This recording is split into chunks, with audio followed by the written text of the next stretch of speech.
میرے جیسے حب الوطن ہمارے صافی بھائی متعدد بار ان خدشات کا اظہار کر چکے، ان حقائق کا، بلکہ خدشات تو رہے ہی نہیں، اب تو حقائق میں تبدیل ہو چکے۔ خدشہ اس کو کہتے ہیں جو صرف ایک وہم کی صورت میں ہوتا ہے، جس کی کوئی جو باقاعدہ ہمیں کوئی نظیر نہیں ملتی۔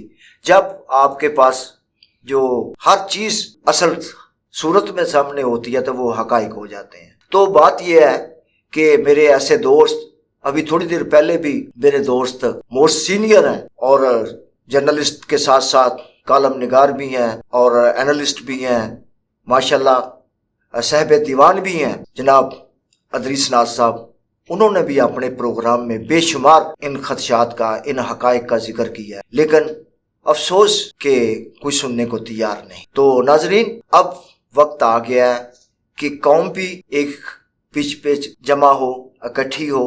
اس وقت ملک کو شدید اتحاد، منظم اور مستحکم ہونے کی ضرورت ہے۔ جب تک ہم تفرقہ بازی کا، لسانیت کا شکار رہیں گے، ہم کبھی بھی اپنے مطلوبہ اہداف حاصل نہیں کر سکتے۔ تو یہی ارباب اختیار سے بھی میری گزارش ہے کہ وہ بھی اپنے اندر ایک یونٹی پیدا کریں۔ یہ ملک ہے تو ہم ہیں، اگر یہ ملک نہیں ہے تو ہم بھی نہیں ہوں گے۔ تو اس ملک کو، اس ملک کے عوام کو، اس ملک کے عوام کی سوچ کو آزاد کریں۔ جب تک آزاد نہیں کریں گے تب تک معاملہ ٹھیک نہیں ہو سکتا۔ قطع اراضی کی آزادی نہیں، آزادی ہر اس چیز کی ہے جو آپ کو ملک کا آئین اور قانون دیتا ہے۔ جب تک وہ نہیں ہے تو آپ آزاد نہیں ہیں۔